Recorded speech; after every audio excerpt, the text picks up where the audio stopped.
Olá, gente, tudo bem? Vamos lá dar continuidade à nossa disciplina Cuidados em Saúde do Idoso e Nutrição Dietética. E hoje nós vamos falar sobre transição epidemiológica e o impacto na população adulta e idosa. O que está acontecendo? Quais as mudanças? O que está acontecendo nesse período de transição? Vamos lá. Lá no tópico 5.1, nós vamos falar sobre transição epidemiológica. Entende-se por transição epidemiológica as mudanças ocorridas no tempo, nos padrões de morte, morbidade e invalidez, que caracterizam uma população específica. No caso, nós estamos falando da saúde do idoso. E que, em geral, ocorre em conjunto com outras transformações, que são as transformações demográficas, as sociais e econômicas. Nas últimas décadas, o Brasil passou por intensa urbanização e industrialização que determinou maior concentração das pessoas nas grandes cidades e diminuição da população rural. Então, outrora, antigamente, se vivia muito nos interiores, as pessoas preferiam morar no interior, mas por conta da grande mudança que teve, tecnologia, tudo, essas mudanças que estão acontecendo o tempo todo, as pessoas estão preferindo vir para a cidade. Quando eu falo as pessoas, nós estamos falando também juntamente dos familiares desses idosos, porque os idosos na fase da velhice, eles preferem ficar em lugares tranquilos, mas por conta dos filhos, dos netos, eles acabam que cedem e acompanham os filhos, para a cidade grande, que é o lugar onde está acontecendo essas transformações, indústria, tecnologia, tudo mudando constantemente. Do ponto de vista demográfico, envelhecer significa aumentar o número de anos vividos, paralelamente à evolução cronológica. Coexiste fenômeno de natureza biopsíquica e social, importantes para a percepção da idade e do envelhecimento. Recentemente, houve um crescimento econômico acelerado e o desenvolvimento de novas tecnologias, inclusive na área da saúde. Graças a Deus, hoje nós temos a tecnologia ao nosso favor, a favor dos profissionais da saúde, que muitas coisas da tecnologia nos ajudam bastante. Hoje, estamos vivendo o que é uma pandemia, se nós não tivéssemos o que? A tecnologia do ventilador mecânico, muito mais pessoas teriam morrido. Então, isso tudo nos ajuda. As pessoas que precisam ficar na UTI, elas são monitoradas 24 horas por dia. Então, todos aqueles monitores lá é tecnologia e isso nos ajuda a ter uma melhor qualidade de vida ou uma sobrevida para os nossos pacientes. Essas mudanças influenciaram na configuração de um processo de transição epidemiológica, que representa a queda da mortalidade. Então, as pessoas deixaram de morrer por conta de pequenos detalhes que hoje a tecnologia pode nos ajudar para que a gente possa ter a melhor qualidade de serviço para os nossos clientes. Por doenças infecciosas e o aumento na expectativa de vida, além do aumento das doenças crônicas degenerativas e das causas externas de mortalidade. Quais são essas causas externas de mortalidade? Violência, acidente, os suicídios, Entendemos que essa fase da velhice, muitos idosos, eles sofrem violências dentro de casa, sofrem violências na rua, eles se acidentam, mesmo dentro de casa eles podem ter acidente, podem ficar lesionados, sequelados, isso tudo também faz com que esse idoso viva menos, E os suicídios decorrentes de quê? De uma depressão, de N doenças que são aquelas doenças que nós falamos que são as doenças da alma, né? Então, que os idosos, quando eles não são acompanhados e bem assistidos, eles podem sim passar por todos esses processos. Entre a década de 1930, os anos 2000, houve uma inversão entre doenças transmissíveis e doenças de agravos não transmissíveis, que são as DANTs. E quais são essas doenças não transmissíveis? Vamos lá. As doenças não transmissíveis são as neoplasias, diabetes, hipertensão, né, doenças autoimunes, deterioração da visão, audição, cegueira, obesidade. Todas essas doenças, elas não são transmissíveis. Uma pessoa não pega na outra e fica obesa. Uma pessoa não pega na outra e tem hipertensão, ok? Ou nem precisa ter qualquer contato tipo sexual. A transição epidemiológica, pois, ao medir os números de morbidade e de mortalidade, permite identificar as condições de vida, a qualidade de vida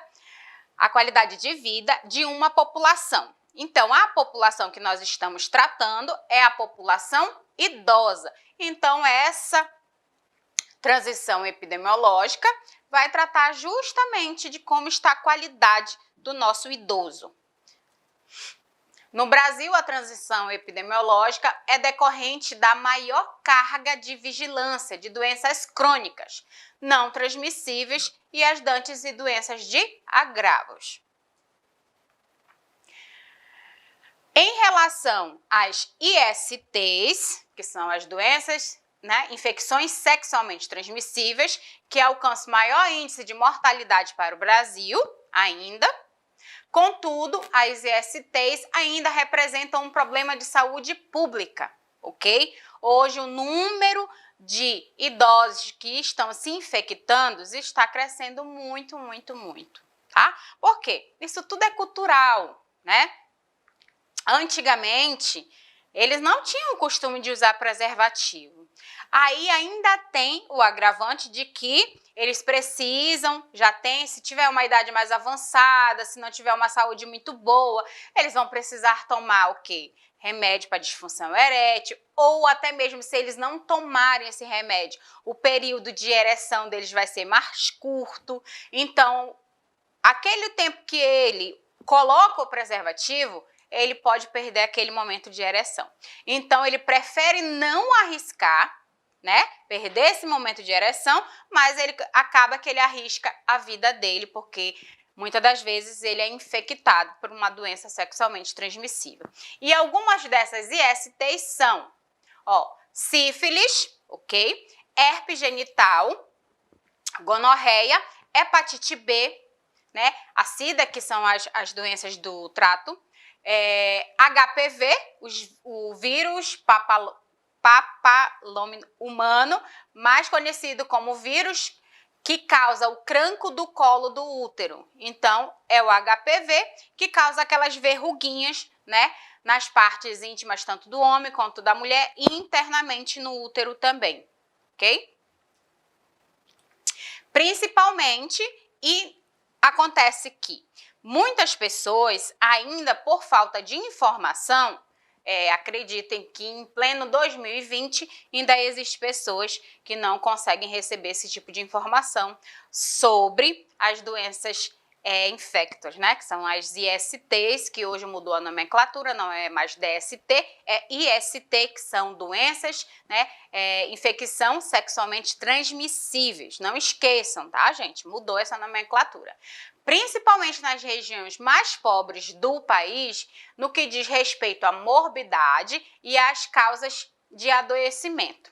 Infelizmente, existem pessoas com pouco conhecimento, com um estudo também um pouco mais precário, não tem um conhecimento amplo, não tem tecnologia, Aquelas pessoas que são bem pobres mesmo, bem baixa renda, acabam que elas são bem mais prejudicadas por conta da falta de informação.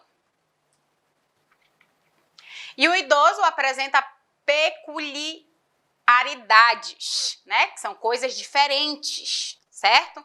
Distintas desta faixa etária, a avaliação de sua saúde deve ser feita visando identificar problemas subjacentes à queixa principal, incluindo avaliação funcionais, cognitivas, psíquicas, nutricionais e sociais, que interferem em sua saúde, seu grau de autonomia e sua independência. Então, quando você vai fazer uma consulta com esse idoso, você não tem que analisar somente o que ele está te falando. Você tem que ter uma visão holística, fazer um atendimento humanizado, ouvir o que esse idoso tem que falar, o que ele quer falar para você, certo? Muitas das vezes esse idoso ele não tem conversa em casa, ele não fala com ninguém, ele passa o dia inteiro isolado, ele já está iniciando um quadro de depressão. Então é importante que nós, como profissionais de saúde, nós tenhamos esse feeling, né? Essa atitude em relação a todo esse processo, né? Quando for atender esse paciente, de ter uma visão holística, não enxergar somente o que ele está falando, a doença dele, mas enxergar ele como um todo, como um ser humano que tem problemas, que tem família, que tem as suas neuras, né? Os seus medos. Então, nós temos que analisar esse idoso, tá? De uma forma bem diferenciada, por conta de tudo. Por conta da idade, né? Por conta das queixas que ele tem. E toda a história dele também faz a gente abrir, né? Abrir a nossa mente para ter uma visão diferenciada no atendimento desse idoso. E lá no tópico 5.2, nós vamos falar do impacto na população idosa, adulta e idosa. A transição epidemiológica, aliada à transição demográfica, causa impactos importantes na saúde da população e, consequentemente, nas demandas e nos serviços. Ok? A população antes apresentava doenças transmissíveis. Hoje apresenta mais doenças e agravos não transmissíveis e vive mais. Vamos lá. Vamos entender como que uma pessoa que tem uma doença crônica, ela pode viver mais e ter uma qualidade de vida. Nós estamos falando das doenças mais comuns, que nós vamos falar também no decorrer das nossas aulas, quais são as doenças mais comuns na saúde do homem, na saúde da mulher, na idade idosa, ok? Mas o que nós temos que entender e o que nós temos que conscientizar dos nossos idosos é assim, que só o remédio ele não vai resolver. O tratamento farmacológico, ele ajuda muito. Claro, graças a Deus a tecnologia nos trouxe muitas medicações, né? Muitas moléculas novas para que a gente possa dar um tratamento adequado para os nossos idosos. Mas, contudo, nós temos que conscientizar esse paciente, esse idoso, da mudança de estilo de vida, certo? Vamos lá. Hipertensão e diabetes é uma das doenças mais comuns e as doenças cárdios, né? Todas essas doenças, elas estão atreladas umas com as outras. As pessoas que têm hipertensão, elas têm que ter uma alimentação saudável, com baixo teor de sódio, tem que realizar atividade física, tem que fazer aquilo que dá prazer, tem que dormir bem, tem que evitar estresse, ok? Na maioria das vezes, os idosos não conseguem fazer isso. Claro que todo o resto interfere também, né? Se o idoso não tiver um lar bom, se ele não tiver uma boa família, se ele não tiver uma boa condição de vida, é claro que ele não tem como ter uma alimentação adequada, que ele não tem como descansar, que ele não tem como realizar uma atividade física, até mesmo uma caminhada, porque se ele tiver dificuldade para andar, não vai ter ninguém para levar, então isso tudo interfere. Diabetes. Existe diabetes tipo 1, diabetes tipo 2, nós vamos ver lá na frente, mas lembrando que 5%, tá, da população é diagnosticada com diabetes tipo 1, que é aquela diabetes que você nasce com a falta de insulina, ou fabrica tão pouco a insuficiência da insulina tá? O pâncreas não produz. Agora, a diabetes tipo 2, 95% da população adquire a diabetes, tá? Por quê? Por maus hábitos alimentares. Come açúcar demais, gordura demais, carboidrato demais. Isso tudo pode desenvolver a diabetes. Principalmente quando esse paciente tem histórico familiar de pessoas que têm diabetes, tá? Então, esses pacientes idosos que eles têm diabetes, eles precisam ter um acompanhamento nutricional. Eles precisam entender que o remédio ele não vai fazer milagre, tá? Mesmo que o paciente tome as medicações no horário certo, mas ele continue se entupindo de açúcar, vai ter uma hora que o remédio não vai mais fazer efeito e ele vai ser um paciente descompensado, como nós falamos. Ele vai estar o tempo todo com a glicose lá em cima, e vai ter uma hora que a medicação não vai mais resolver e ele vai passar a ser um insulino dependente. Vai ter que usar insulina todos os dias pro resto da vida, porque a medicação não vai mais ajudar, ok? É esse tipo de pensamento que nós temos que levar para o nosso atendimento. Conscientização. Nós temos que conscientizar esses idosos que só o tratamento farmacológico não resolve. O fármaco ajuda, sim, muito, graças a Deus que nós temos os medicamentos, mas somente ele não vai resolver para ele ter uma boa qualidade de vida. Vamos lá. Quanto mais uma população vive, mais chances terá de apresentar uma doença crônica.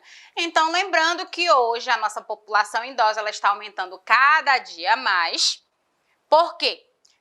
Ainda bem que hoje, né, os nossos jovens ou as nossas jovens senhoras, os nossos jovens senhores, eles já começam a cuidar da saúde desde cedo, para que quando eles cheguem na velhice, eles tenham uma boa velhice. Mas isso não vai impedir que ele possa desenvolver qualquer tipo de doença crônica, tá? Quanto mais a pessoa vive, mais possibilidade de ela ter alguma doença.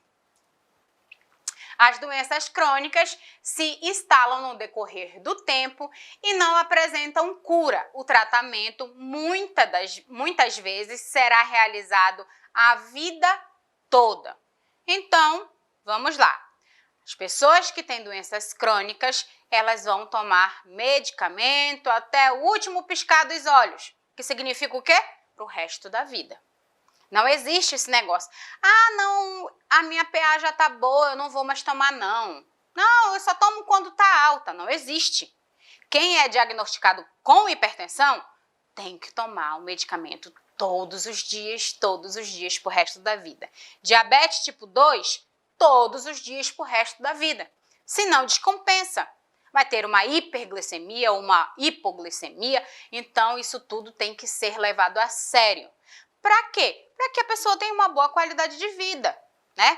Ou a pessoa só vai sobreviver. Não, ela tem que ter uma boa qualidade de vida. Ela tem que estar bem, mesmo na velhice, ela tem que estar bem. Então, para isso, tem que estar sempre acompanhando, né? Tem que levar esse idoso para fazer as consultas, ou até mesmo o idoso, se ele ainda tiver saudável, apto, né? Ainda tiver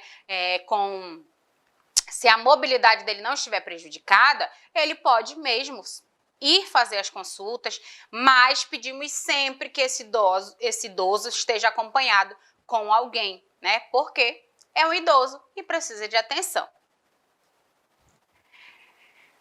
Esse tratamento, se bem realizado, a resposta do indivíduo for satisfatória, a sobrevida da população aumenta.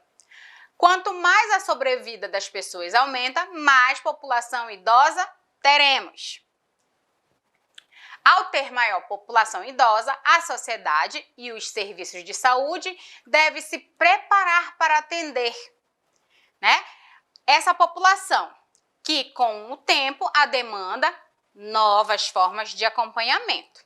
Então, olha só, vamos lá. Partindo do princípio que antigamente as nossas avós, né, tinham em média, 5 filhos, 6 filhos, 10 filhos, não era? Hoje hoje a média da mulher, tá? Nós estamos falando das mulheres que têm um conhecimento a mais, que têm um olhar diferente. Em média são 3 filhos.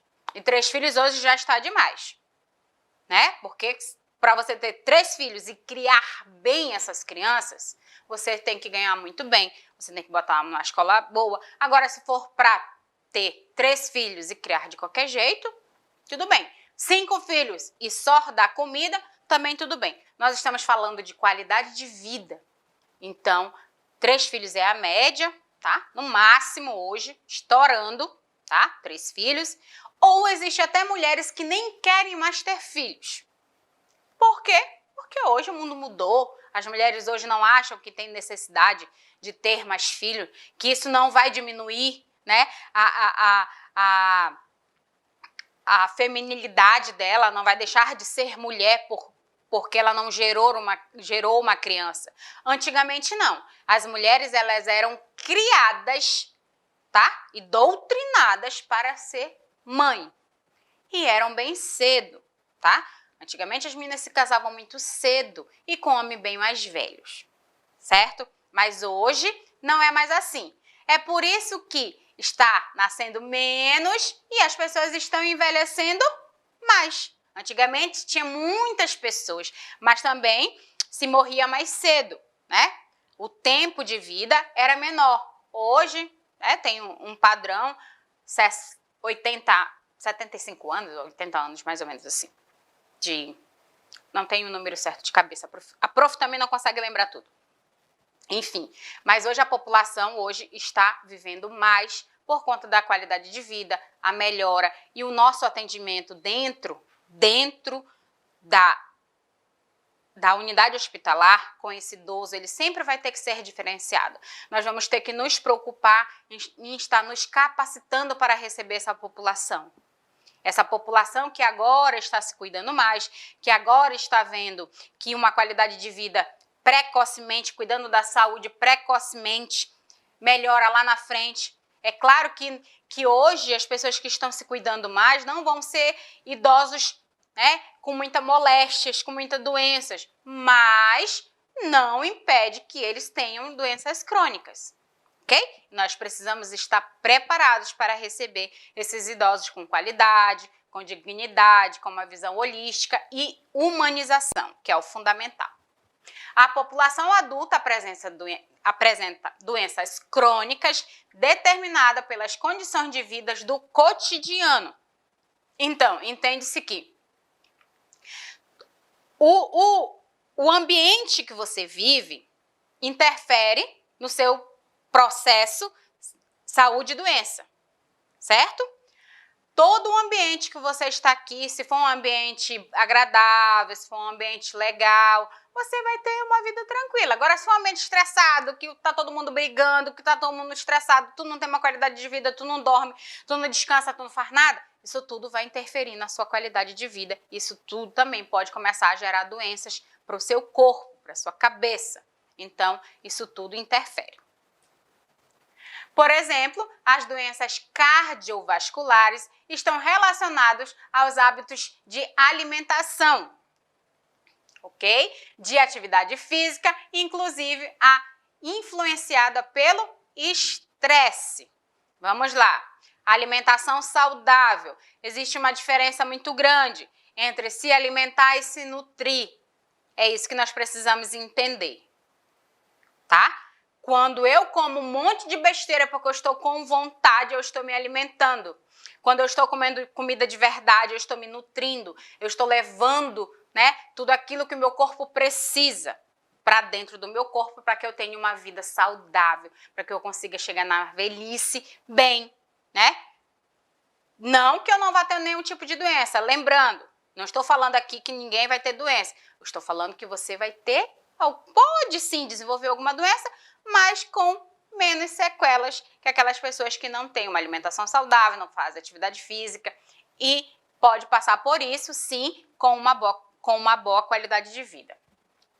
O diabetes mellitus também pode ser relacionado ao estresse e à alimentação, principalmente a obesidade, tá? Principalmente a diabetes tipo 2, que é por conta de maus hábitos alimentares. Come muita gordura, muito carboidrato, muito doce, isso tudo influencia. Os idosos apresentam desde as doenças crônicas, muitas vezes adquiridas na idade adulta, até as doenças próprias da idade, como demência. Aí essas doenças elas já são o quê? Da idade. As pessoas, vamos supor, um idoso, né? Tem idoso que tem 80 e tantos anos e ainda está lúcido. E tem idosa com 70 anos que já começa a desenvolver demência. Mas aí nós temos que ver toda a história dela lá atrás. O que aconteceu, quais foram os traumas, que isso tudo também mexe com o quê? Com o psicológico. E tudo que é relacionado com a nossa cabeça, o nosso corpo, responde. Então, nós temos que ter um olhar diferenciado. Tá? Essas doenças que são relacionadas às demências senis, né, que são as doenças que são comuns da velhice, e as restrições impostas pelo tempo, como dificuldade de locomoção e incontinência urinária e entre outras. Lembrando que a incontinência urinária ela é muito comum, né, na velhice, mas que, infelizmente, ela é pouco investigada em relação aos clínicos, né? Os médicos eles não procuram investigar tanto, né? Por que esse idoso está com essa incontinência urinária? Porque já se tornou uma coisa tão comum, todo idoso tem incontinência urinária, e aí esse idoso ele fica ainda mais prejudicado por conta disso, e aí esse idoso pode desenvolver grandes problemas emocionais, porque ele deixa de querer sair de casa, porque ele não pode, né? Ele tem escape, existem mulheres novas, né? Novas que eu digo, 50 anos, 55, 60 anos, né? Que é considerada idosa, mas ainda estão novas ainda, são mulheres bonitas, mulheres bem cuidadas, que infelizmente têm incontinência urinária, e aí muitas dessas mulheres, às vezes elas se trancam dentro de casa, começam a desenvolver problemas psicológicos que poderiam ser evitadas se tivesse um olhar diferenciado em relação a essa incontinência urinária. A transição demográfica brasileira apresenta características peculiares e demonstra grandes dificuldades sociais no processo do envelhecimento. Infelizmente, nós vivemos num Brasil ainda que existe pessoas que não respeitam os idosos. Lembrando que na outra aula nós falamos sobre o quê? Sobre o Estatuto do Idoso, tá?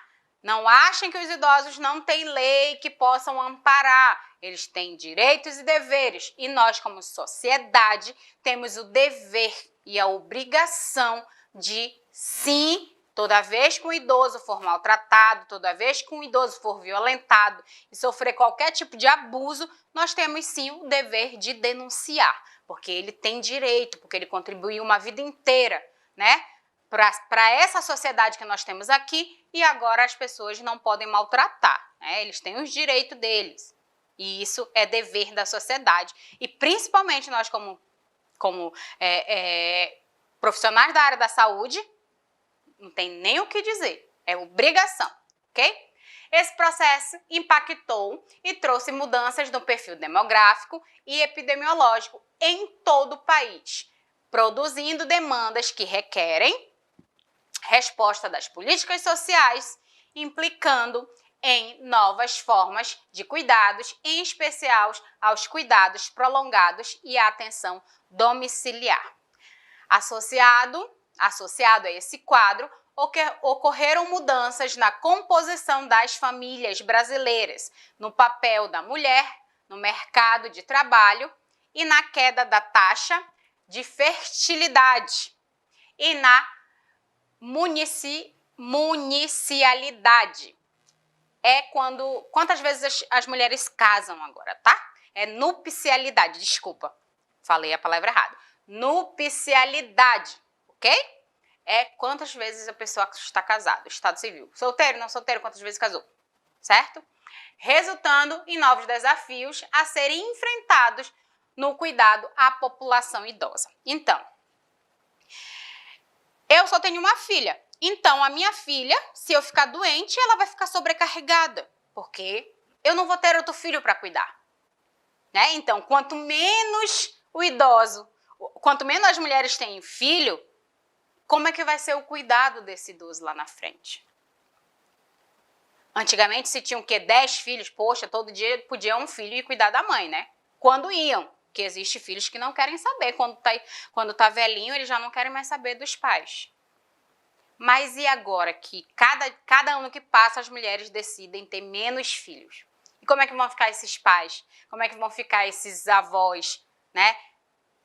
Podem ter os netos para cuidar, podem ter, se a família tiver uma boa qualidade, uma condição de vida, podem pagar cuidador de idoso para ficar, para ter uma boa qualidade de vida, mas se não tiver, como é que fica, né?